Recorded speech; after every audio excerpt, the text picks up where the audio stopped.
किती भाई उधर मेरा ध्यान चिल्ला मैंने इधर ये बाजू मी बोलला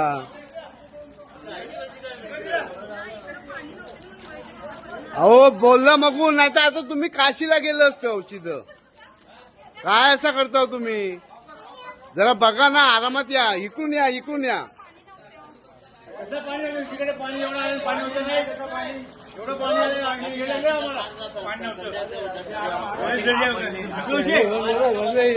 चांगलं चांगलं आहे तुमचं दैव चांगलं आहे बसा बसा तिथं जावा ओ मॅडम जाऊ घाबरू नको तिथं बसा पुण्य केलं होतं ना पुण्य ते तुमच्या कामी आलाय पुण्य कामी आलं खरोखर पाणी वाहतं तिकडून. बस